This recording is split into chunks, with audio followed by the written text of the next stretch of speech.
Good morning, or afternoon, or evening, whenever you're watching this. I am Amanda with Blue Highway Games, and this is our weekly stream that we post on, we do live on Twitch, so I will be watching the comments if you have any, and then we post later on YouTube for anyone watching, because we want to feature certain games each week, since we can't spend as much time having game nights or talking with people in store. We're doing it on the internet. And this week we realized that it's the week leading up to Valentine's Day, which is February 14th. So it's a little over a week away, and this feature will end before it happens, but it gives you a good chance to either do delivery on some of these or curbside pickup, or come find the games in store for you and your game-loving significant other.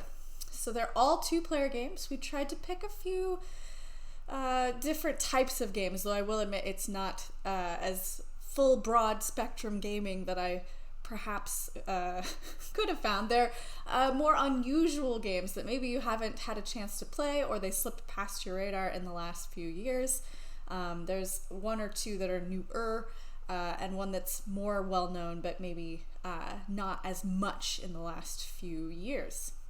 So to start things off, I'm going to talk about Bananagrams Duel, which is a word game for two players. You may know Bananagrams. It's very popular, one of the most popular selling games in our store of all time, in that little sock banana.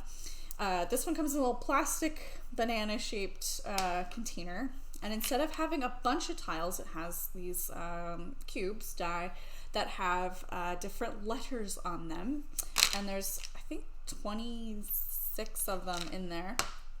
And you split them evenly among the two players. It's not going to take up nearly as much space as building those tile crosswords like you would in Bananagrams or even Scrabble, because you're just going to be building tiny little compact crossword word grids,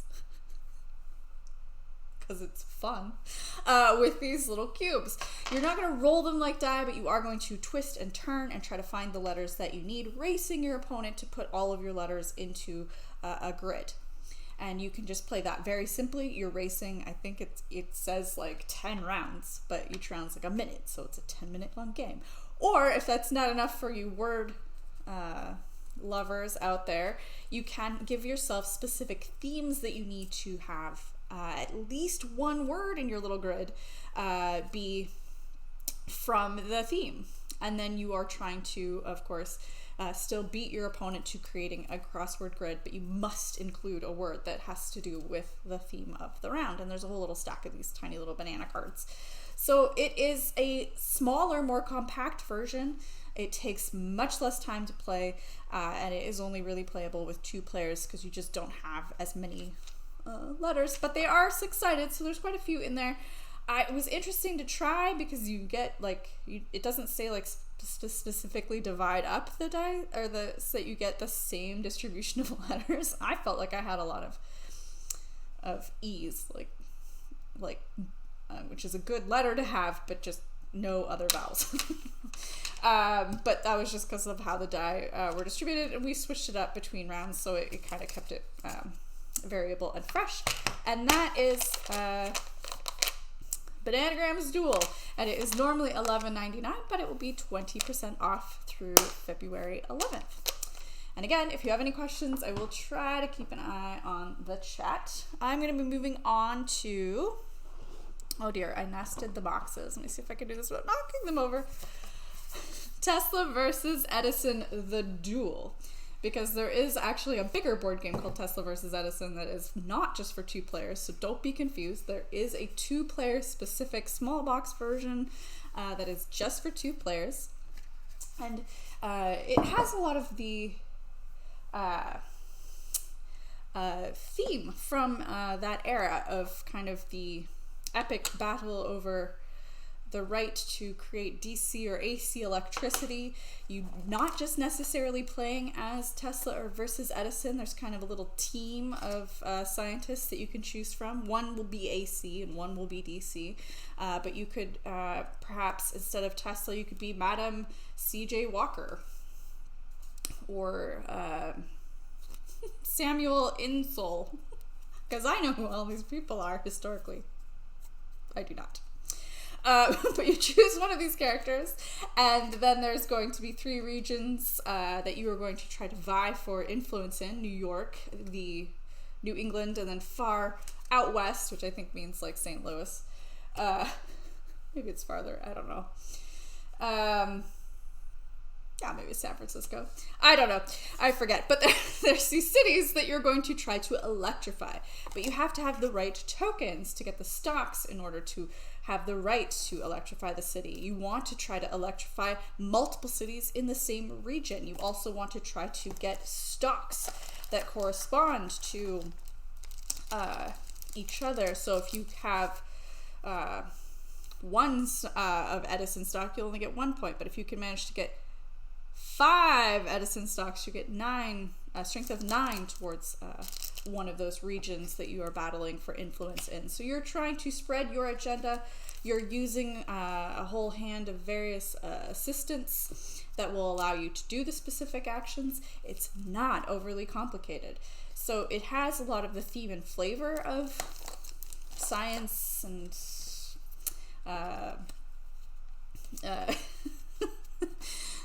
the different scientists, but it's not in depth. Like, you're not learning details or facts about them. It's not a school exercise. It is just a fun little game of set collecting and hand management with the cards that you have. So it takes probably 15 minutes to learn and then 15 minutes to play. So it's a good little half-hour game. But because of the kind of more abstract nature of just set collecting and the cards, it's one that you can kind of play over and over. Because again, the theme is there and it's nice, and I kind of like the art on these guys. They're sort of a mix of illustration and, oh my goodness, sort of a mix of types. But anyway, Tesla versus Edison. It is normally $24.99, but it'll be 20% off through February 11th. All right, moving on to another 2-player game. Shocking, I know. And this is the one that is very well known, and it's Hive. We actually have Hive Carven in our library, but we're going to put regular Hive on sale because we've got lots of those in stock, so that won't run out, whereas we don't have this. But we have this for our library. It's the same game, but in black and white and with a couple extra tiles that don't come. I won't be talking about those.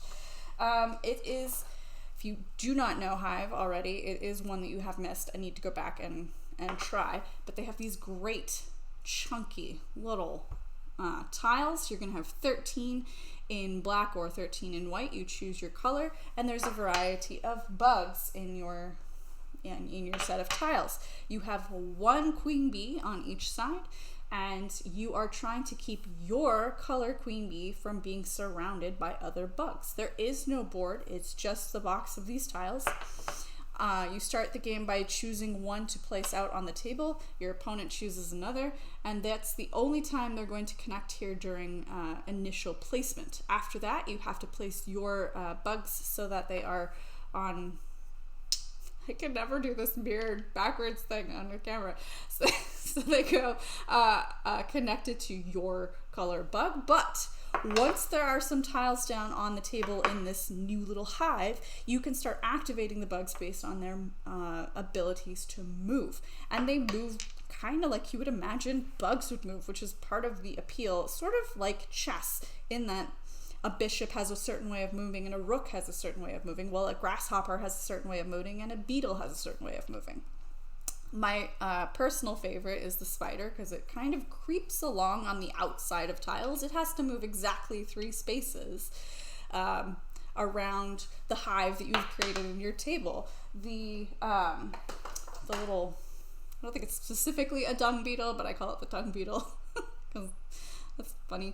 And the beetle itself will actually climb up on top of other tiles. It's the only one here that will do that, and so you may end up covering up somebody else's tile that is below. They can't use that tile. Well, somebody else, your opponent, because it's a 2-player game, but you cover up their tile, and so now this is your tile, and then when you move the bug, it frees up the one underneath it.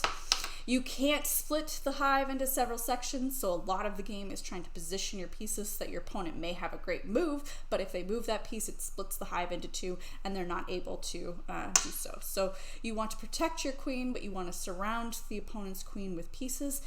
they can be your own colored pieces, which is something I missed the first time I played. I thought it had to be my opponent's. I thought, I'm doing great. And I ended up half surrounding my own poor bee with my pieces, suffocating her.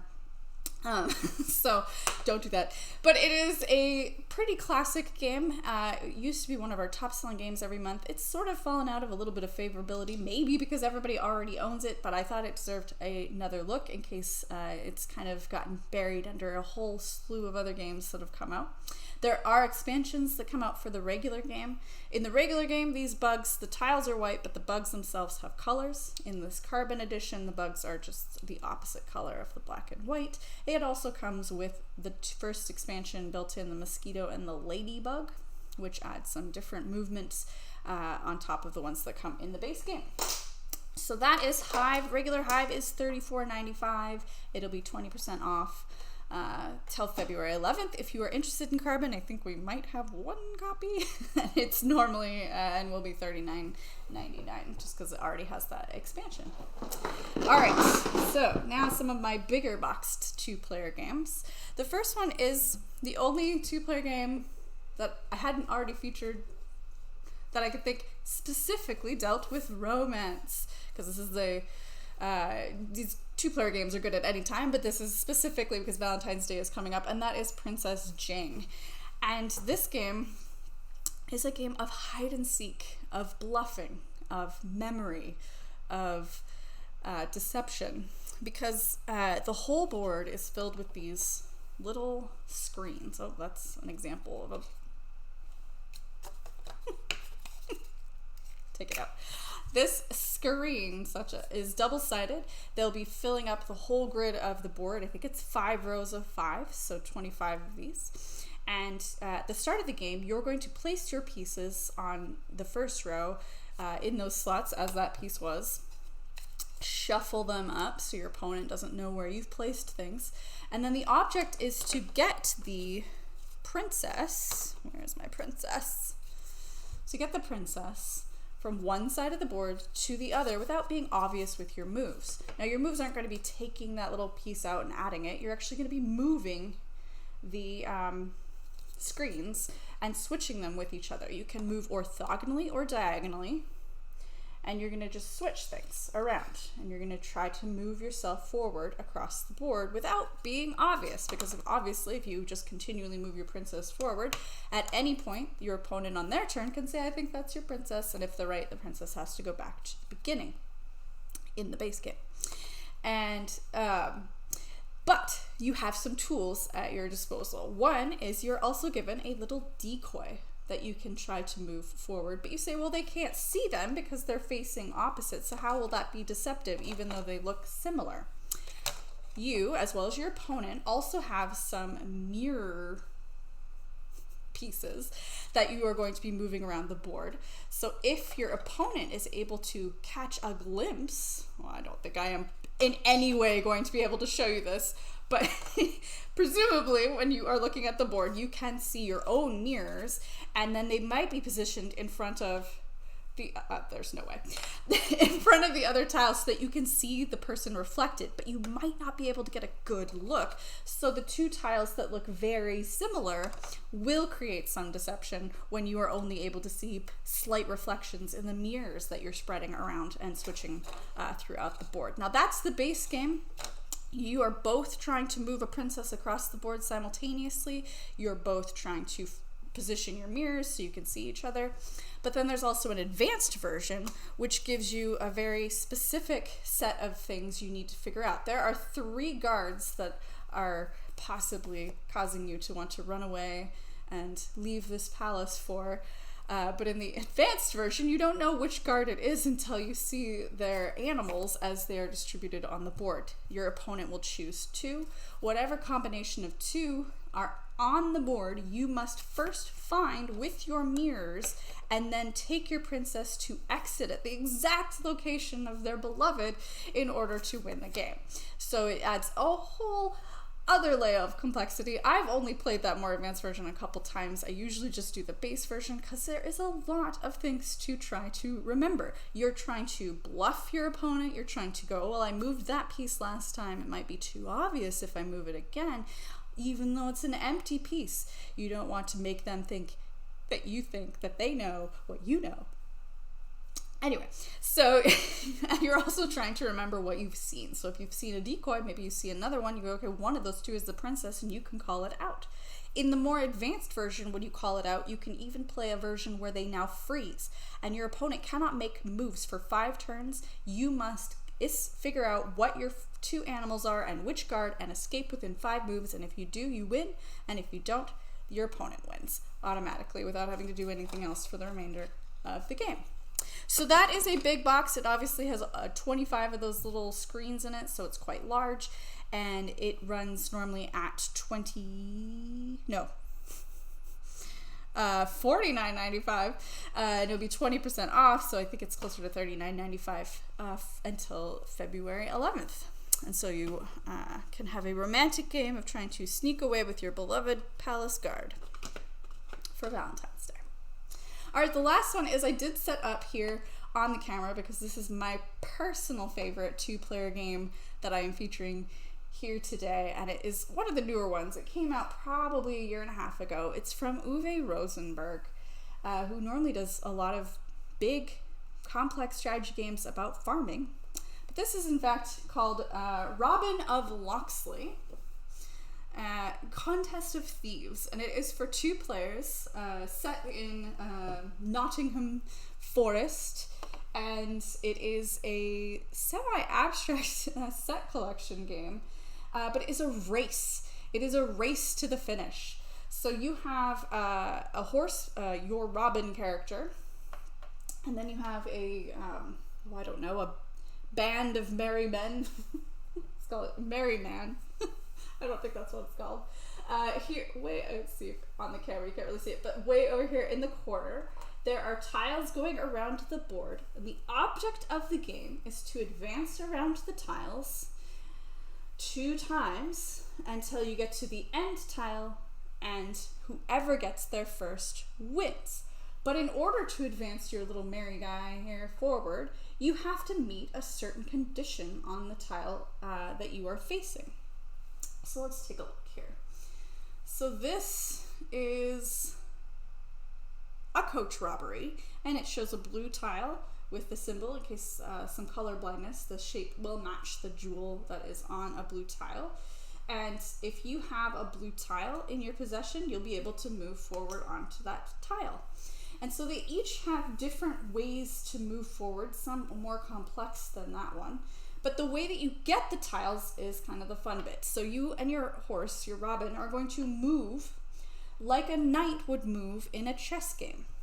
And only like a knight would move in a chess game. And if you're not familiar with chess, a knight will move either forward 2 spaces and then bend in one of the directions, or I'll move forward 1 space and then bend and move 2 spaces in the direction. And so it kind of makes a little L shape, and you're going to be moving that way across the board. You're going to land on a piece. Whatever piece you land on, you're going to take into your possession. This is going to be part of your loot that you're collecting.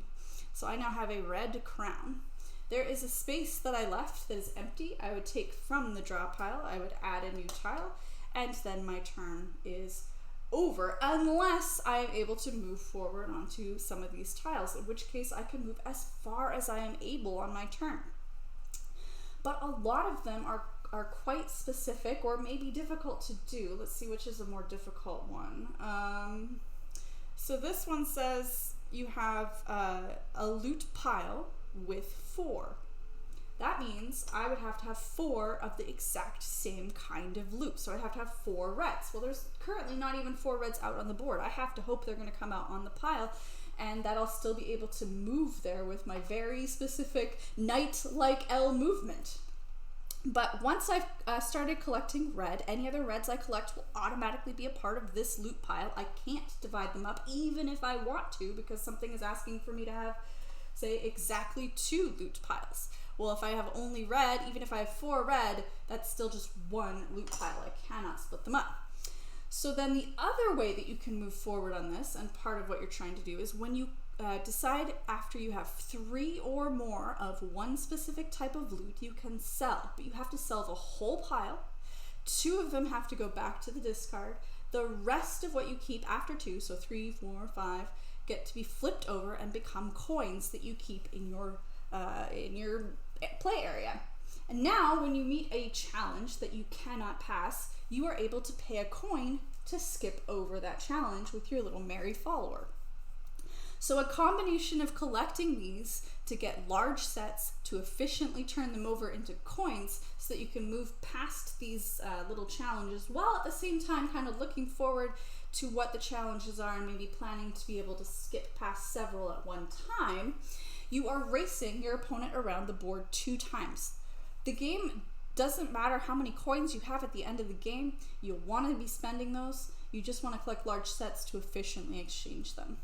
Because at the end of the game, whoever is the first player to get back here the second time and meet the end game, the long live the king condition, which is at least 4 coins, so you'll have to have those coins there at the end. You can't skip it. Whoever does that first wins. So even if the other person is sitting on 25 coins, you still win the game. The other way you can win is if you completely lap somebody going around the board before they have, you meet them again. That's very sad. I hope that would never happen, but that would end the game. It kind of just putting them out of their misery at that point. So it's just a pure racing game. I really liked it because I've played it a few times over lunches back pre-pandemic, because you can adjust the amount of tokens you have around the outside, which shortens the length of the game. You can also add in, I think it's 4 more to make it an even longer game. Adding in more challenges. They do have kind of night and day challenges that you can pick and choose from a little bit. Some are easier than others. So for a quick lunchtime game, you can choose less tiles in between, have them all be the easier ones to meet, and then it's just kind of a matter of patterning out how you're going to be moving on the board. So that is Robin of Loxley. It is normally $34.95. It'll be 20% off all week. Although that one I think is running a little bit low because we don't usually carry a large stock of it. I think it's a highly underrated game that kind of got missed. I also think it maybe should have been in a slightly smaller box, maybe cards instead of tiles, although that said, I do really like these cardboard tokens. So I find it a very satisfying game that you can kind of adjust to any player count, and that is, I think, all 5 of our 2-player recommendations for this week leading up to Valentine's Day. I don't see any questions in the chat, so just thank you to those viewers who have tuned in for this week. And if you are just tuning in and you missed it, we'll be posting this later up on YouTube for extended viewing throughout the next few months. Well, thank you very much, and thank you, Play Bosco, for joining me. And then I just lost my filter. That's great. Yeah, my very official filter, which is a piece of paper taped over a sun lamp. That was great. Great way to end. All right, have a wonderful weekend, and I won't see you in the store anytime soon. But thank you all, and have a wonderful day.